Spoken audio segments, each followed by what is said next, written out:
One of the really interesting chapters in your book are the two that focus, or two of the most interesting chapters are those that focus on Joanne Little, who is an inmate in a North Carolina penitentiary and is raped by a guard and kills him, and then escapes and is arrested and has a very celebrated trial and is acquitted for reasons of self-defense.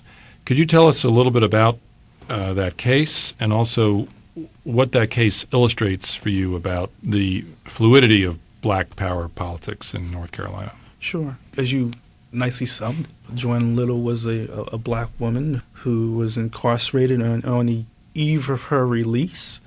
Her jailer comes into the cell, and he comes in twice. The first time he comes with a sandwich and soda, and the second time he comes in with an ice pick. Looking ostensibly for sexual favors. And Little, I basically tell the story of how Little, as you well said, kills the jailer. That's without dispute.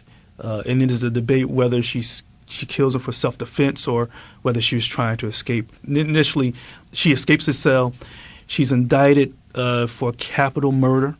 And in North Carolina in the 1970s, a capital murder basically meant a death sentence. North Carolina had more people on death row in the 1970s than any other state in the U.S., and the only state in the Union with women on death row. And so in that sense, in a very twisted way, North Carolina was expressing its gender equality. And I go about telling the story of how not simply was Joanne Little acquitted, but she was acquitted in little more than an hour, and that her acquittal is in large part a window into the world of liberalism in North Carolina, the efforts to be a cosmopolitan state, and the ways in which black power demonstrated its practicality, modifying its rhetoric to be more inviting and more open to not simply blacks, but to women as well, and to be inviting to people, as one of the spokesperson for Joanne Little said, one of the black nationalists would say, because he wanted Joanne Little to demonstrate that her story is a story of liberal universalism, of universalism.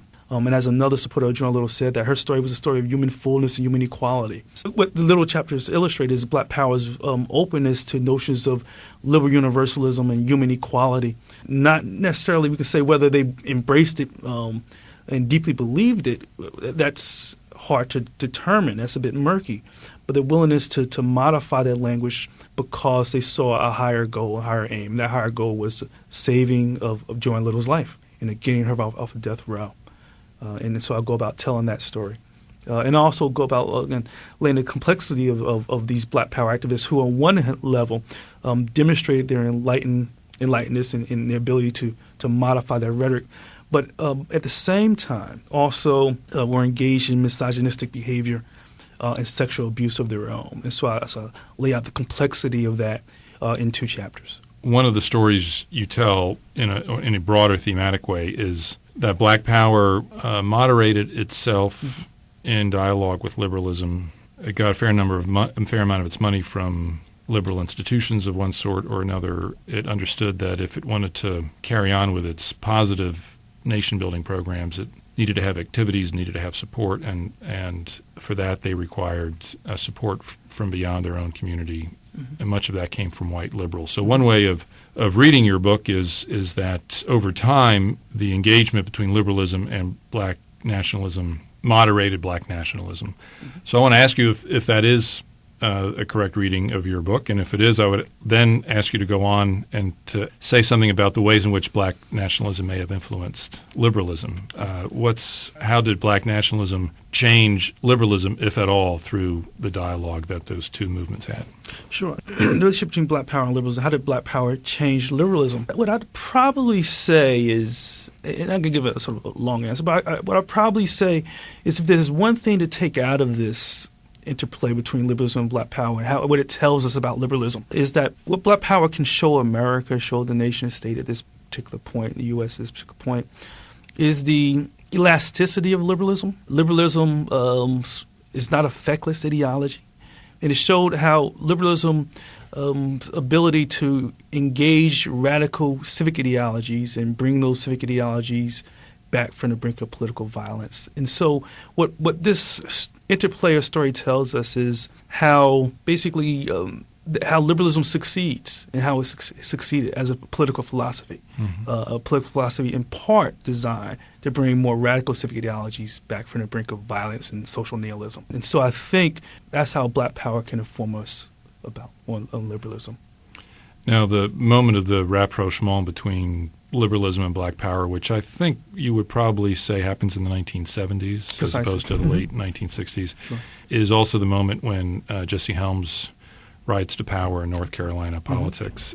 The story you tell about the rapprochement between Black Power and liberalism is a very positive story of two movements in tension, but also working together and making for a better America, both for blacks and for America more generally. Of course, Jesse Helms thinks they're both destroying Sure. America, and Sure. it becomes his crusade, if he can, to wipe them both off the face of American politics. So what does the rise of Jesse Helms at this moment tell us about the liberalism Black Power project? Sure. It tells us that the narrative of Black Power running amok over liberalism, the narrative of liberalism as being too ideology to control essentially more violent ones, more radical ones, certainly. That narrative was quite powerful and quite persuasive to a majority of voters in North Carolina consistently, and many voters across the nation. And so the rise of Helms illustrates, and I don't want to paint the picture too broad. What it does is it encapsulates that argument, the argument that Helms and others have about liberalism more broadly. In this context, it's liberalism, its relationship to Black Power in the U.S., but it's a larger argument and concern more so. And certainly in their view, a very legitimate concern about if we continue to go down this road and path of liberalism, what it might mean for national security and the nation state. The FISA courts were largely created in response to the rise of Black Power and the abuses in which the state used against Black Power, particularly the Black Panther Party.